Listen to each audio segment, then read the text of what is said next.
قال المؤلف رحمه الله تعالى ونفعنا بعلومه في الدارين آمين.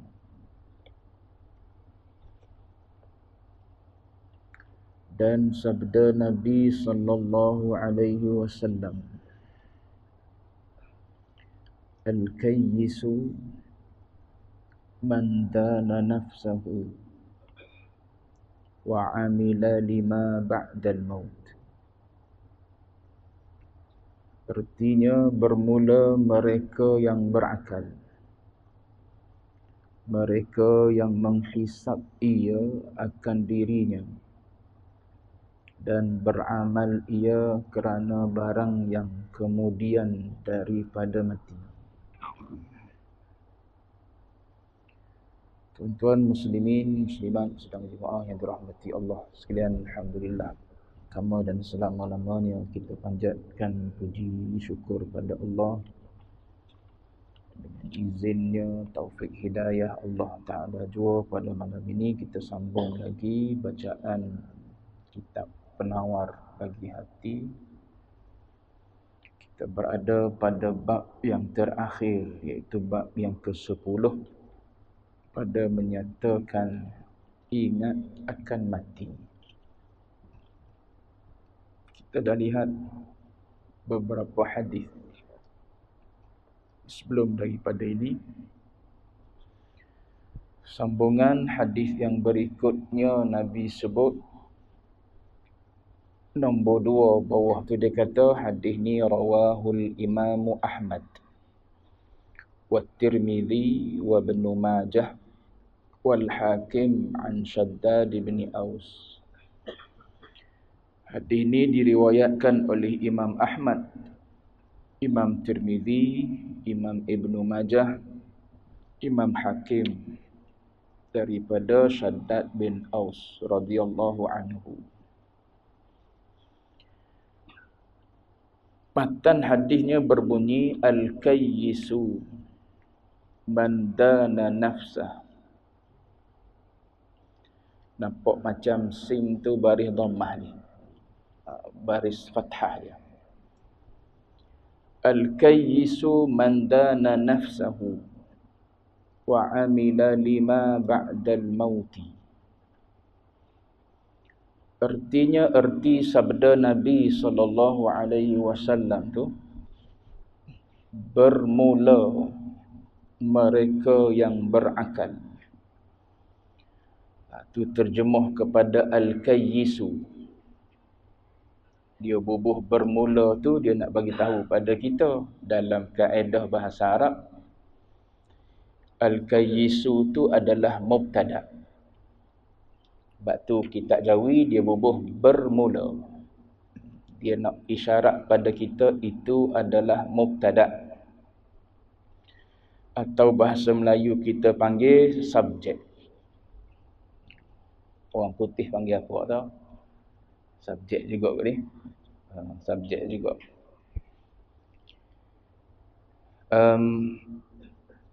Khabarnya ialah man dana nafsah. Itu khabar dia, cerita kepada al-kayyisu tu, mereka yang menghisap ia mereka yang berakal akan dirinya dan beramal ia mereka yang berakal tu kerana barang yang kemudian daripada mati. Ini formula agama. Al-kayyisu, mereka yang berakal, maknanya orang yang bijak. Cuma berakal di sini ni kita kena tanggung dengan makna mereka yang berakal dengan akal yang sempurna. Semua orang berakal, jangan kata dia gila. Walaupun dia duduk dalam maksiat macam tak ingat mati, jangan kata dia tak cerdik, marah dia. Nanti dia tunjuklah CJ dia. Mu tak tahu aku ngaji sampai luar negara, dia kata. Bukan setakat BA, dia kata. BA pun honest, dia kata. Master pun honest. PhD pun honest. Dia tunjuk CJ kalah kita. Sebab tu sini maksud dia akal yang sempurna.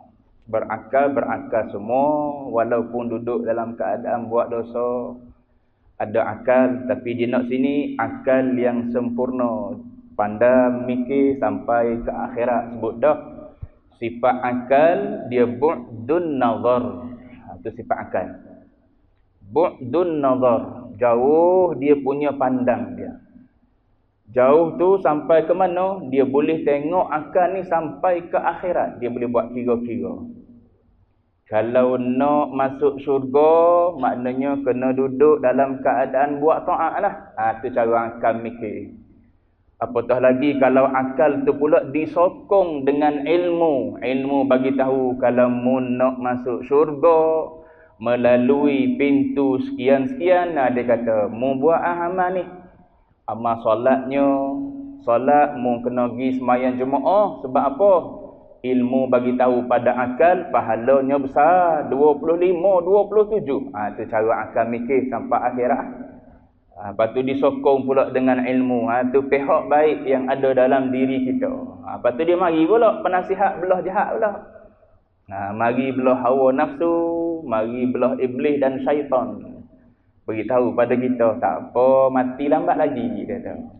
Bukan segar bugar tu, sihat wal afiat tu, lambat lagi nak mati. Setakat sembahyang Jumaat je pun, dia kata. Malam esok boleh pergi lagi. Pergi malam esok rehat dulu malam ni, penat balik ni pukul 7 baru sampai rumah. 7:03 orang dah azan dah, baik mu rehat dululah, lama kan kena stroke, dia kata. Kita pun duduk rehat dulu, tengok cerita pula hati seorang perempuan. Contoh tuan-tuan. Cerita dia tajuk hati seorang perempuan. Galik kita sejam main pukul 8, dekat pukul 8, 7:45 baru habis cerita. Baru masuk bilik air mandi, nak sembahyang. Pukul 8 baru kita solat, pukul 8:11 orang azan dah.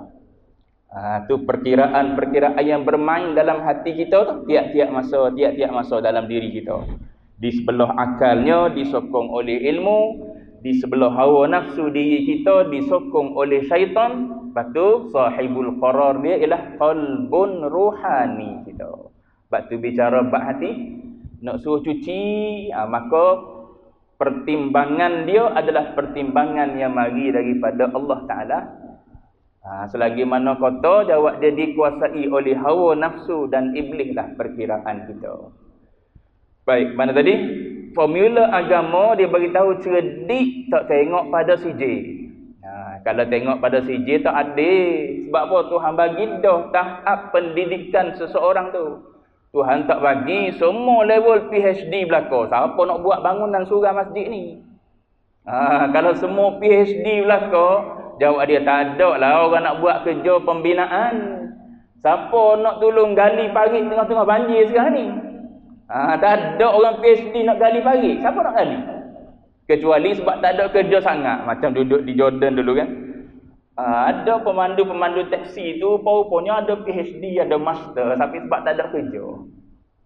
Jadi, bila dia tengok kita orang Melayu, dia tanya, Malaysia ada kerja ke tidak? Dia tanya. Kata mungkin, ada dia tengok ada ke tidak. Cuma nak beritahunya, bila peluang pekerjaan susah, sampai tahap tu, bawa kereta sewa, taksi lah kereta sewa ni. Tuan-tuan, orang Kelantan dipanggil kereta sewa ya. Cuma nak sebutnya bawa taksi, ada master, ada PhD kadang-kadang sebab tak ada kerja. Baik. Cuma kalau ukuran dia pada sijil, maka tak adil lah. Tuhan ni laisa bidhallamin lil abid. Allah Taala ni sama sekali tak akan menzalimi hamba. Jadi Allah Taala tak ambil kira cerdik ni pada sijil. Tak ada sijil pun tak apa. Janji engkau duduk dalam keadaan duk kira hitung diri ni pahala banyak mana, dosa banyak buat. Lepas mati ni nak bawa amal apa, nak pergi ke mana, tu orang bijak kata Allah Ta'ala dalam hadis ni melalui lisan Nabi. Maknanya walaupun dia buta huruf, tak pandai membaca, tapi duduk dalam keadaan beramal ibadat. Sebab apa yang bersungguh sangat beramal ibadat ni? Yalah lepas mati nak bawa apa dia kata. Tu orang bijak. Banding orang yang ada PhD, tak mikir pun selepas daripada mati. Tu tak cerdik pada agama. Ni formula agama. Jadi yang ni semua orang boleh capai ni. Orang yang tak ada CJ boleh capai, orang yang ada CJ boleh capai. Al-kayyisu man dana nafsahu wa amila lima ba'dal maut. Yang ni orang yang ada CJ, masuk universiti, tak masuk universiti, duduk di bangunan berekon, duduk dalam ladang getah, dalam ladang sawit, duduk lombong biji dan sebagainya. Semua boleh capai ni. Al-kayyisu man dana nafsah ni. Tu adil Tuhan. Supaya perkiraan kaya begitu juga. Kaya tidak kaya harta, sebab Tuhan bagi siap dah. Mesti berbeza-beza. Sebab apa? Manusia saling perlu memerlu. Kalau semua kaya, siapa nak buat kerja?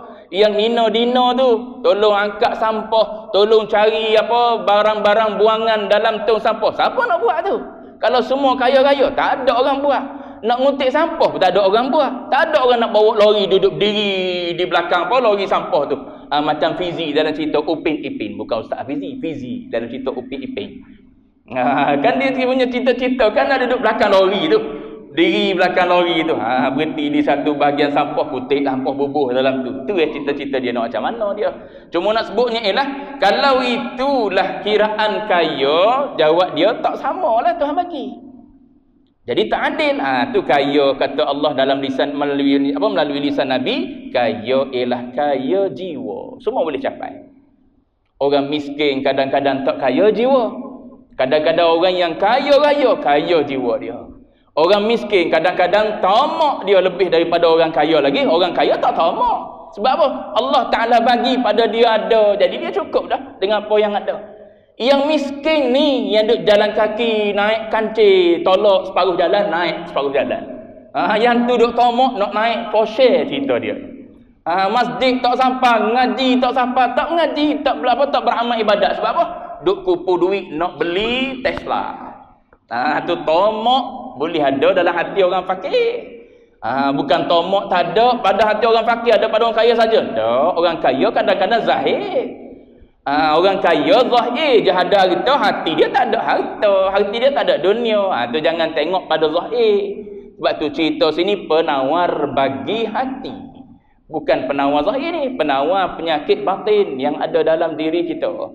Cerita dah dulu bab zahir tu, cuma nak sebutnya ialah tu perkiraan Allah Ta'ala sangat-sangat adil. Kaya semua boleh capai, kaya jiwa. Baik. Sini cerdik. Cerdik di sisi agama ialah mandana nafsah. Mereka yang menghisap ia akan dirinya. Bila sebut hisap, kita tahu orang dulu panggil ilmu hisap. Orang sekarang ni panggil matematik. Kira apa orang mengaji hisab dan matematik? Kira. Bila sebut kira, maknanya duduk dalam keadaan kira diri dia. Amal ibadatnya macam mana, maksiatnya ada lagi ke tidak. Duduk kira tu. Malam ni semayang berjemaah, pagi tadi tak jemaah, maghrib jemaah dah, isyak jemaah dah, subuh tak jemaah. Tu dia kira. Satu dia kira. Ruginya hari ni 3 kali je sempat jemaah, yang lain tak sempat jemaah. Rugi. Ni kira. Supaya orang duk kira matematik tu. Kira dengan kalkulator tu. Kira dia meniaga. Rugi kita hari ni. Ataupun balik modal je kita hari ni. Untung kita hari ni. Tu duduk dalam keadaan mengira. 5 kali sehari dah sembahyang jemaah, alhamdulillah, tapi Quran tak baca. 5 kali dah sembahyang jemaah, tapi di rumah, bukan di masjid, di surau. Tu dikira belakang. Di rumah dia kata boleh dah jemaah pahalanya, cuma banyak lagi yang tak dapat. Pahala berjalan pergi ke masjid, pahala berhimpun dengan orang soleh, pahala iktikaf di masjid. Orang jemaah di rumah tak dapat tu semua tu. Pahala saf pertama tak dapat tu, kita tu duduk semai di rumah. Jemaah dapat dah, jemaah dengan bini dan anak. Tapi pahala-pahala yang lain lagi orang dapat di masjid, kita tak dapat. Tu dikira satu. Tu belum kira mari masjid, masuk masjid, langkah kaki, baca doa. Tu semua tu pahala belaka tu. Kalau kita semayang di rumah, tak ada pahala tu. Tu orang yang duduk dalam keadaan hisab, kira diri dia. Sebab apa? Pahala ni, kata almarhum Tuan Guru, duit, transaksi di akhirat. Kalau tak ada duit nak bawa di akhirat dalam bentuk pahala tu, ibarat kita pergi ke satu tempat, kita tak ada currency tu kita nak guna di tempat tersebut. Betul deh, currency deh. Istilah orang kita usimlah takut salah. Cuma nak sebutnya, kita pergi bawa duit kita, tak laku nak guna di tempat dia. Kena bawa mata wang dia baru boleh kita tukar ataupun boleh kita guna di sana. Supaya nak pergi di akhirat tak laku bawa RM. Supaya orang Cina bubuh dalam kubur deh. Bubuh dalam kubur dia duit. Tak laku yang tu. Dia laku bawa kita tukar di money exchanger awal-awal lagi kita tukar dah. Nak duit apa? Dolar. Nak duit apa? Rial. Nak duit apa? Dinar. Tukar siap-siap. Sampai sana boleh guna tu. Sini pun tukar. Tukar jadi pahala belaka. Sampai sana tengok banyaknya pahala. Bila banyak pahala telah melayakkan kita untuk masuk syurga. Bukan asbab pahala tu tidak, tapi Allah Ta'ala melihat kepada apa? Pahala tu untuk kita dapat redha dan kasih daripada dia. Orang yang banyak ibadat, banyaklah kasih dan sayang datang daripada Allah Ta'ala sebab duduk dalam keadaan buat sesuatu yang Allah Ta'ala suka. Bila Allah Ta'ala suka, maka senanglah dia buat kira bicara. Kalau hisap pun, hisap mudah-mudahlah. Ni orang yang aku suka ni. Supaya kita atas dunia gitu. Orang yang kita suka, kira mudah-mudahlah. Tapi orang yang kita tak suka, payah kira-kira dia. Jadi, Al-Kayyisu ni duduk dalam keadaan menghisap akan dirinya. Kira tengok amal ibadah. Kalau duduk dalam maksiat lagi, dia berhenti daripada buat maksiat. Kalau dia duduk dalam keadaan buat amal ibadat dah, tapi sikit, dia jadi bertambah amal ibadat. Kalau ada cacat celah lagi dalam ibadat, dia jadi perbaiki amal ibadat. Tu bila duduk dalam keadaan kira-kira gitu.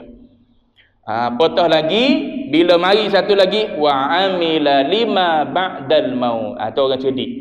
Dan beramal ia orang Al-Kayyis tu kerana barang yang kemudian daripada mati. Tu jauh dia mikir. Orang bijak dia mikir sampailah lepas daripada mati, maknanya lepas daripada dipejam mata, ada ke tidak amal ibadat yang menguntungkan. Tu orang yang cerdik. Dia ibarat gini supaya apa?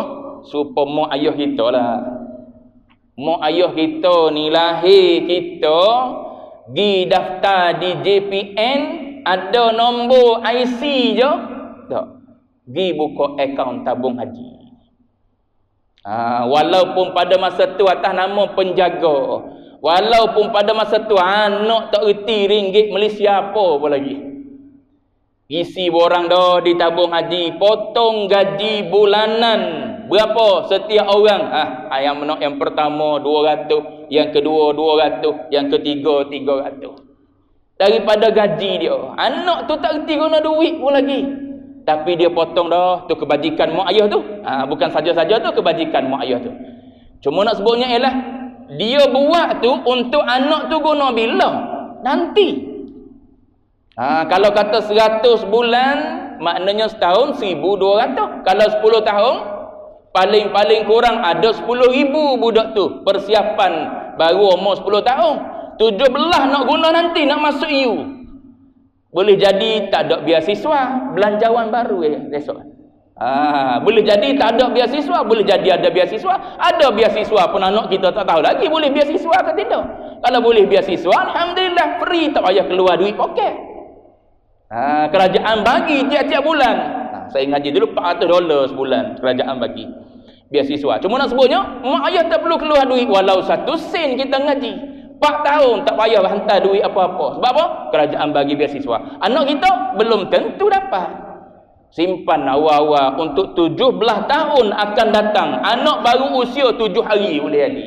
Pergi buka dah akaun. Tu mikir mak ayah ni 17 tahun akan datang no. Untuk dunia anak dia. Kenapa dia tak boleh mikir untuk akhirat anak dia? Tu kalau kita pergi situ sikit 17 tahun dia mikir untuk dunia anak dia. Kenapa dia tak boleh mikir untuk lepas mati anak dia? Dia tak hantar pergi ngaji agama anak dia. Tak pernah dia bawa anak dia main ngaji agama. Hantar anak dia ngaji agama. Quran pun anak dia tak erti. Dia tak mikir. Tu tak bijak juga tu. Cuma nak sebut banding tadi. Dia fikir tu 17 akan datang. Orang yang kayis ni, dia mikir selepas daripada dia mati tu. Dia nak pergi mana? Nak pergi ke syurga ke? Nak pergi ke neraka? Dia kira dah sini. Aku kalau nak pergi ke syurga, jawab dia, amalan yang Allah Ta'ala nak ialah amal soleh. Sebut dah itu kan? Ayat yang bila mana orang tu nak mati, qala rabbirji'un, minta klik semula, minta balik semula ke dunia. Nak buat apa nak balik semula ke dunia? La'alli a'malu salihan. Tu ya dia sebut. Aku nak buat amal soleh. So maknanya ulama kata hanya amal soleh je laku sana. Maknanya apa-apa pun biar jadi amal soleh. Simpan duit 200 untuk anak. Untuk apa ni? Untuk anak kita tak jadi pengemis nanti bila besar. Tu amal soleh kita untuk anak tu. 10 tahun, 20 tahun akan datang dia boleh guna nanti. Dia nak masuk you, dia boleh guna untuk belanja you nanti. Tu semua tu amal soleh tu. Sebab apa? Tak nak, takut-takut kita tak sempat dengan masuk you, kita mati, dia duduk jadi pengemis, minta dengan orang ni, minta dengan orang ni. Tak nak kita anak kita jadi orang macam tu. Standby kita 7 hari tak dah potong. Kebajikan tu pahala kita buat. Mati kita senang anak kita. Campur dengan pencinnya, KWSP-nya lagi. Senang anak kita. Tak jadi orang yang meminta-minta. Tu antara ajaran agama. Jangan tinggal anak dan isteri dalam keadaan meminta-minta dengan orang. Maknanya kita rancang. Tapi rancangan saya sebut contoh tu ialah rancangan untuk dunia. Ni orang kayis ni, dia rancang untuk akhirat dia. Macam mana nanti di dalam kuburnya, macam mana nanti bila bangkit balik pergi di mahsyar, kira bicaranya macam mana. Tu dia duk kira tu. Aku kalau mati nanti nak jawab soalan-soalan dalam kubur, takut tak lepas. Baca surah Al-Mulk tiap-tiap malam baca. Jalan yang Nabi ajar pada kita. Macam mana nak suruh selamat di akhirat? Baca ayat ni, baca ayat tu. Sebab apa? Nak suruh selamat di akhirat. Amalan-amalan nak suruh husnul khatimah, mati dalam keadaan husnul khatimah. Baca, buat itu, buat ni. Semua tu dia fikir saat nak mati. Ada hari tu pergi ngajar satu tempat. Ada orang meninggal. Kata pengerusi surau tu, dia kata, dia punya nazaknya pukul 3 lagi ustaz dia kata. Susah nak meninggal. Masa awal-awal tu dia kata, ajam ngucap lagi. Lepas tu ujung-ujung tu pakai dak lah. Pakai senyap gitu. Tapi tak meninggal lagi. Asyik baik kita sampai lewat sikit. Kalau tidak dia irit kita dah. Kita tak pandai dah gini. Dia kata kalau ustaz sampai awal tadi saya bawa ustaz dah pergi tolong tolong ajar dia, tolong mudahkan untuk dia meninggal lah. Cuma dia kata usaha kita ialah kita panggil adik-beradik dia supaya adik-beradik dia maafkanlah dia. Umur muda lagi. Dalam 40-an minta maaf semua kesalahan-kesalahan dia. Lama lepas daripada tu dekat-dekat maghrib meninggal, alhamdulillah. Cuma nak sebutnya ialah kita kena fikir tu. Macam manalah kita nak mati nanti, husnul khatimah ke tidak husnul khatimah. Rusing kita doa. Allahumma khtim lana bi husnil khatimah. Tak tinggal mulut kita tu. Tapi saya sebut dah. Walaupun doa tu kita semua ni pakak tahu, tapi tak keluar mulut kita. Bukan semua lisan Allah Ta'ala izin untuk baca doa tu. Kita kena duduk dalam keadaan bimbang tu. Bimbang sebab apa? Antara doa yang diajar supaya ringan, baik, mati, tak pernah keluar di mulut kita. Yang duk keluar di mulut kita ialah Allahumma rzuqna rizqan halalan kathiran tayyiban mubarakan fih. Yang tu. Wahai Allah, tolonglah rezeki padaku, rizqan, rezeki yang halalan, tayyibah, halal, baik. Lepas tu kathiran, nak banyak ya Allah. Tu dia minta dengan Allah. Bak mati tak ingat. Tahu kau tidak doa untuk minta husnul khatimah? Tahu. Habis tu kenapa tak minta? Allah Ta'ala tak izin lidah kita untuk minta. Tu kena rasa bimbang. Kena rasa bimbang, kena rasa takut. Minta dengan Allah Ta'ala saat teringat tu, ya Allah, jadikan doa ni lazim di mulut aku. Jadikan doa ni sentiasa meniti di bibir ya Allah. Jangan sekali ni je, biar mari pula lepas ni. Tiap-tiap masa ya Allah ada dalam di lidah aku duk sebut Allah makhtim lana bi husnil khatimah. Wala takhtim alaina bi su'il khatimah. Jangan tukar pula. Ada juga imam-imam tukar. Allah makhtim alaina bi husnil khatimah wala takhtim alaina. Dua-dua dibagi alanya. Orang ngaji luah tahu Allah makhtim lana untuk kebaikan, ala untuk keburukan orang ngaji. Cuma nak sebut ada imam-imam kita yang tak teliti dia jadi. Sebab tu kena teliti, waktu nak hafal tu teliti lah dah. Dah lah tak teliti, hafal doa pula tak pandai tukar dhamir, tapi tak nak duduk ngaji. Ada juga imam macam tu. Naik jadi imam, Allahumma ufirli dhunubi. Dia jadi imam baca doa minta ampun dia seorang. Makmum tak faham, amin ya Allah. Dia minta ampun untuk dia. Kita tolong amin bagus pahala tapi untuk dia lah. Tu ada imam tak pandai tukar dhamir. Kalau tak pandai tukar dhamir tak payah naik jadi imam. Orang lain ngamal lagi belakang tu. Cuma nak sebutnya waktu kita hafal tu biar pandai. Tu cerita bab imam mana pula tadi. Digi gato tuan tadi. Sebaik ada kitab kalau tazkirah lagi. Al-kayyisu man dana nafsahu wa amila lima ba'dal maut. Tu orang bijak.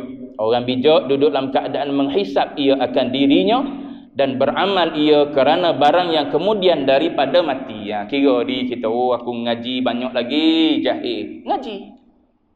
Tak erti ba'akidah, ngaji ba'akidah. Ba'akidah bukan payah setakat nak lepas fardu ain sifat 20. Bukan apa yang disebut oleh mazhab.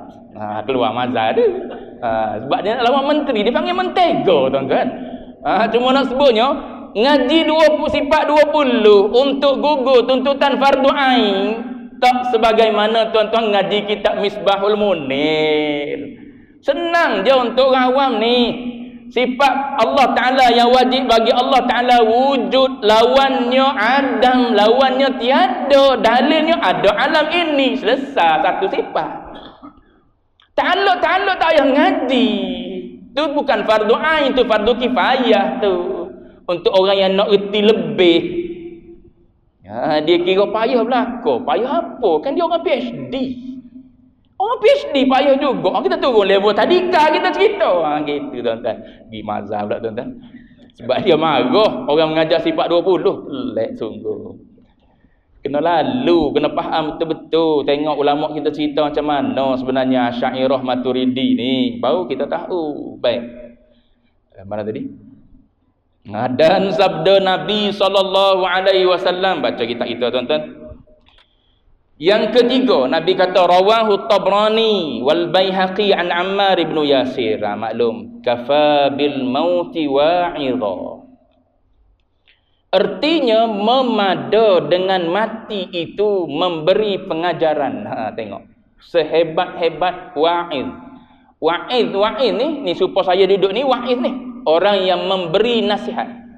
Orang yang memberi peringatan. Tu wa'id. Nabi kata cukup mati itu sebagai pemberi peringatan. Kalau betul-betul kita ambil mati itu sebagai peringatan, duduk tengah buat maksiat mesti akan berhenti. Duduk tengah malah dalam nak beramal ibadat mesti akan jadi rajin. Kalau betul-betul ingatlah. Ada juga ingat dalam keadaan kita rasa lambat lagi aku mati. Walaupun masa tu mari telitah mati. Tapi kita rasa lambat lagi mati. Sebab apa? Tanda-tanda sakit tak ada lagi. Padahal mati tidak syarat sakit. Cuma nak beritahunya, kalau orang yang ingat betul-betul tengah buat maksiat akan berhenti maksiat. Tengah malah beribadat akan jadi rajin beribadat. Tengah galik khoyar dalam ibadat, dia akan jadi fokus dalam beribadat. Tu orang yang ingat mati. Sebab apa? Tak ada peluang dah bila ingat mati. Nak buat macam mana lagi? Bila dah mati tak boleh buat apa dah. Jadi sekarang sebab tu disebut oleh ulama mati ni adalah wa'idun samitun. Pemberi peringatan yang berupa pemberi peringatan yang senyap. Yang senyap. Dia duduk senyap. Kalau kita ingat pun kita tak nampak. Dia senyap. Sebab apa? Mati ni dia bukan mari beritahu dulu dah. Kalau kita ingat dia, kita akan jadi orang baik. Jadi orang jahat, ingat mati, mesti jadi orang baik. Orang yang lalai bila ingat mati, mesti dia akan jadi orang yang ingat pada Allah Ta'ala. Kita tengah galik, walaupun dalam keadaan kita tengah semayang ni, galik dengan dunia kita. Pergi ke mana hati kita? Dia ingat mati, mari jaga hati kita. Ingat kita tengah semayang ni, malu, mati tak sempat dah nak semayang lagi. Tu peringatan mati yang berupa satu peringatan yang secara senyap je. Dia boleh merubah seseorang itu daripada keadaan dia lalai kepada keadaan sedar. Lepas tu dia mari pula dalam keadaan senyap. Kena beringat, dia mari dalam keadaan senyap, tak sedar itu. Tak ada tanda-tanda. Ada seorang sahabat itu kematian mak dia. Sehat-sehat mak dia. Tapi mak dia duk cerita dah sebelum ni. 2-3 hari sebelum nak meninggal tu cerita dah, dia kata duk nampak macam ada orang pandang dengan pandangan tajam. Tapi anak tu tak terfikir yang mak dia nak mati. Tu kata mati ni dia mari senyap. Orang yang rasa macam ada benda duk tengok, ada benda duk perhati, mata yang tajam duk tengok, kelibat-kelibat pun dia tak berasa dia nak mati. Apatah lagi kita yang jauh ni tak perasan pun kadang-kadang benda-benda gitu. Gangguan kok, kita pun tak nak merisaukan dia. Kita kata tak ada apalah, saja perasaan mak je kok. Tahu-tahu meninggal. Cuma nak beritahu mati ni peringatan senyap. Dia datang tak minta izin, biduni idnin. Tanpa izin dia datang minta jemput kita. Tu mati. Jadi kalau kita tahu dia ni wa'id samit, dia ni adalah pemberi peringatan yang senyap, datang tanpa minta izin, baik kita beringat. Sebab dia mari tak minta izin, tahu-tahu cabut nyawa. Maka kita duduk dalam keadaan beringat dengan kematian ni, baru jadi orang soleh, orang baik. Atau Nabi kata kafa bil mauti wa'idha. Maknanya cukup sebenarnya mati itu jadi peringatan. Kalau mati tak jadi peringatan pada kita, tak ada lah benda lain boleh bagi peringatan pada kita. Apa lagi yang boleh bagi peringatan pada kita? Kalau mati tak dia bagi peringatan pada kita. Ustaz tak dia bagi peringatan pada kita. Kalau mati tak jadi peringatan pada kita. Apa lagi yang boleh bagi peringatan pada kita? Matilah yang paling berkesan sekali bagi peringatan. Sebab apa? Lepas daripada mati tak ada dah. Nabi sebut tu man a'dzarallahu, Allah Ta'ala bagi keuzuran, maknanya bagi maaf pada orang yang akhara ajalahu. Allah Ta'ala tangguhkan umur dia sehinggalah 60 tahun. Allah Ta'ala maafkan dulu. Lepas daripada 60 tahun tak ada maaf lah bagi kamu kalau tak sedar-sedar juga. Sebelum 60 tahun tu duk bagi peringatan. Ingat matinya, macam-macam berlaku dalam hidup. Musibah tu, musibah ni, ujian tu, ujian ni. Semua tu nak suruh jadi baik belaka. Tak sedar juga umur 60 dalam hadis Nabi sebut. Cukup tu Allah Ta'ala bagi amaran bagi kemaafan, bagi excuse kepada seseorang yang Allah Ta'ala panjangkan usia lebih daripada 60 tahun. Kalau kita umur 60 tahun duduk dalam keadaan jauh lagi dengan Tuhan, beringat takut kita balik Allah Ta'ala tak maafkan dah kita. Baik. Wah, tuan-tuan ni soleh semua, alhamdulillah. Mana tadi?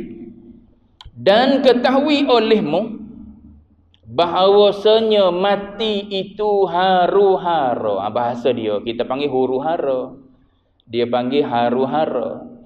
Terjemuh daripada kalimah haulun, ha sanggul waw lam, haul. Dan ketahui olehmu bahawasanya mati itu huru-hara yang sangat besar. Sangat besar. Saat nak mati itu kalut. Kalau nak bersyahadah, kalau boleh bersyahadah alhamdulillah, takut tak boleh bersyahadah naudzubillah. Takut tak boleh bersyahadah, mati mengejut lagi-lagilah. Akhir zaman, antara tanda akhir zaman ramai mati dalam keadaan mengejut tiba-tiba. Dia mari tiba-tiba. Tu termasuk dalam hadis tanda-tanda akhir zaman. Tanda-tanda kecil dekat dengan kiamat. Tanda-tanda kecil lah ramai orang yang meninggal dalam keadaan mengejut tiba-tiba. Molek-molek duk sihat walafiat, tiba-tiba tahu-tahu meninggal. Molek-molek duk semayang isyak, duk jemaah dengar orang ngajar malam ni, pagi esok orang cerita meninggal dah haji tu. Sakit apa? Tak ada sakit apa. Molek-molek balik, duduk sandar tengok cerita perempati seorang perempuan meninggal. Meninggal. Sebab apa? Sebab fras. Contoh tuan-tuan, meninggal. Macam-macam lah. Peristiwa tidur, meninggal dalam tidur dan sebagainya. Mati dalam keadaan apa? Keadaan mati itu adalah keadaan huru-hara yang sangat besar. Dan ada pada menyebut mati itu manfaat yang maha besar. Ingat mati itu, sebut mati itu manfaat yang sangat besar. Kenapa?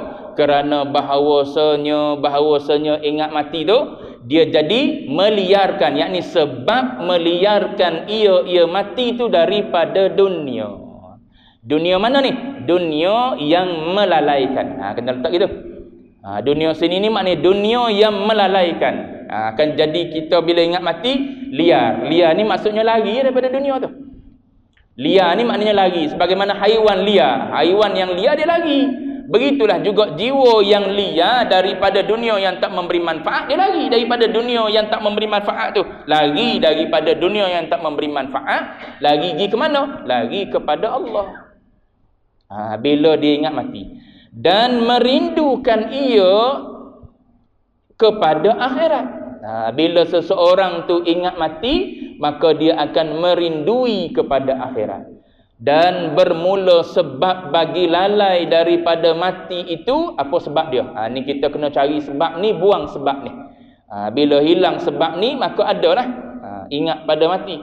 Sebab bagi lalai daripada mati itu panjang angan-angan. Panjang angan-angan, dipanggil tulul amal. Panjang angan-angan, bukan ain dengan hamzah. Tulul amal. Budak-budak pun biasa tukar. Kita tanya, ma amaluka fil mustaqbal.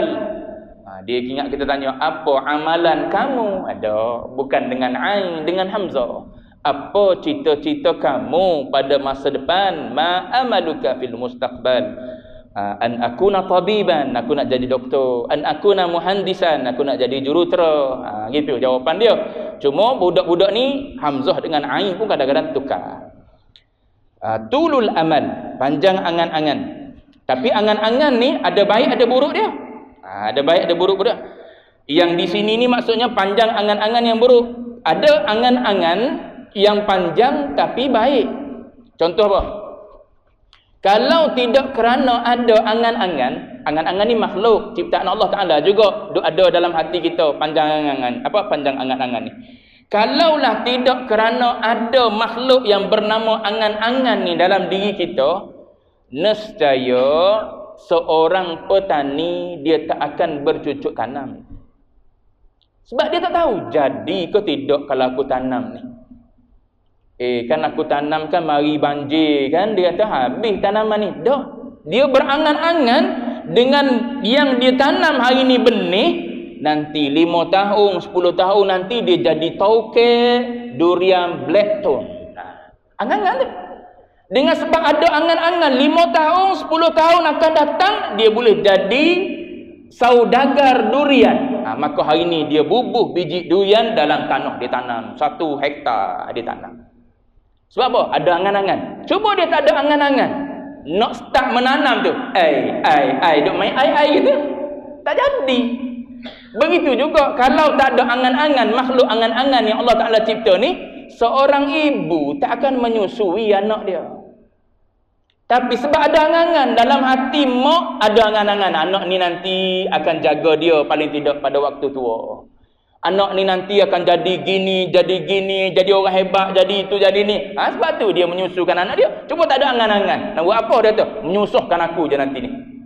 Baik aku buang dia tu. Buang di masjid, buang di tandas. Sebab apa? Tak ada angan-angan. Sebab tu angan-angan ni kadang-kadang perlu juga. Tapi sini ni maksud angan-angan kosong. Dia panggil. Tulul amal kat sini ni panjang angan-angan. Tapi angan-angan kosong. Kita panggil angan-angan mak jenin. Baik, isyak deh. Berarti takut lanjut subuh pula. Dan bermula sebab bagi lalai daripada mati itu panjang angan-angan. Tu kita buang sebab dia, maka datang dah ingat pada mati. Wallahu a'lam. Wa ilmuhu atam.